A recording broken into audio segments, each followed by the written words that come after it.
जल्दी खत्म कर लीजिएगा। सदन पे बोलने का मौका मिला। अध्यक्ष महोदय, मैं आज इस सदन में अपने देश और प्रदेश की रीढ़ किसान और कृषि व्यवस्था पर अपनी बात रखने के लिए खड़ी हुई हूँ। भारत एक कृषि प्रधान देश है। हमारे देश की बड़ी आबादी प्रत्यक्ष या अप्रत्यक्ष रूप से खेती पर निर्भर है। किसान केवल अन्नदाता नहीं है, बल्कि वो हमारी अर्थव्यवस्था, संस्कृति और खाद्य सुरक्षा का आधार है। लेकिन दुख के साथ कहना पड़ता है कि आज किसान अनेक समस्याओं से जूझ रहा है। माननीय अध्यक्ष महोदय, आज किसानों को बढ़ती खाद, बीज, खासकर खाद की भारी किल्लत का सामना करना पड़ रहा है। डीजल और बिजली की महंगी दरें, समय पर पानी और सिंचाई की कमी और प्राकृतिक आपदाओं का सामना करना पड़ रहा है। कई बार किसान को अपनी फसल का उचित मूल्य न मिल पाता, जबकि बिचौलिया मुनाफा कमा लेते हैं। न्यूनतम समर्थन मूल्य की घोषणा तो होती है, लेकिन जमीनी स्तर पर उसकी पूरी गारंटी नहीं मिल पाती है। फसल बीमा योजनाएं बनी, लेकिन कई किसानों को ना तो समय पर मुआवजा मिला और ना ही पूरी क्षति का आकलन हो पाया। छोटे और सीमांत किसान आज भी बैंक और साहूकारों के कर्ज के बीच फंसे हुए हैं। हमारी मांग है कि एमएसपी को कानूनी गारंटी दी जाए, फसल बीमा का भुगतान समयबद्ध और पारदर्शी हो, सिंचाई परियोजनाओं की प्राथमिकता दी जाए, किसानों को सस्ती दर पर खाद, बीज और बिजली उपलब्ध कराई जाए।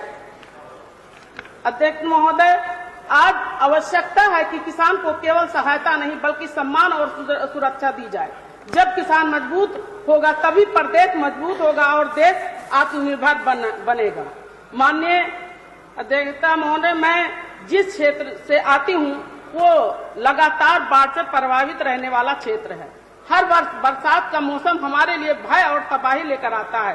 खेतों में खड़ी फसल नष्ट हो जाती है, घर गिर जाते हैं, पशु धन बह जाते हैं और आम जनजीवन पूरी तरह से अस्त व्यस्त हो जाते हैं। ये केवल प्राकृतिक आपदा नहीं बल्कि अस्थायी समस्या बन चुकी है।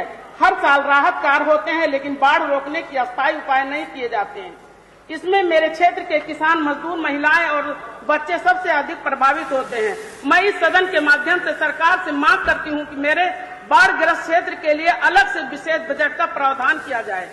मजबूत तटबंधों, बांधों का निर्माण और मरम्मत हो सके, अस्थायी जल निकासी प्रणाली विकसित की जाए, बाढ़ पूर्व चेतावनी और आपदा प्रबंधन को मजबूत किया जाए। माननीय अध्यक्ष जी, राहत पैकेज समाधान नहीं है, समाधान है रोकथाम। अगर आज अस्थायी व्यवस्था पर निवेश किया जाए तो भविष्य में जान माल की भारी क्षति से बचा जा सकता है।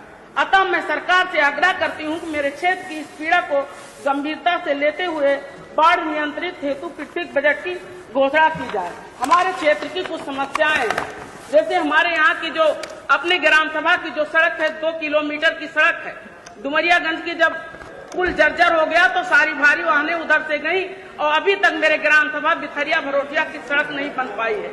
धन्यवाद, जल्दी से खत्म कर लीजिए बस। और हमारे यहाँ जो अभी कह रहे थे नेता विरोधी दल, हमारे ही विधानसभा का मामला है, चाहे चौखड़ा का मामला हो चाहे सांदियापुर का मामला हो, वहाँ इस तरह से किया जाता है कि जैसे न कोई कानून है न कुछ। जब भी जहाँ चाहो जो बोल दो और कह दो कि हम ये कर देंगे वो कर देंगे। मैं महिला होने की वजह से मुझे दबाने की कोशिश की जा रही है, इसलिए वहाँ के लोग, कुछ लोग हैं जो इस तरह की बातें करते हैं।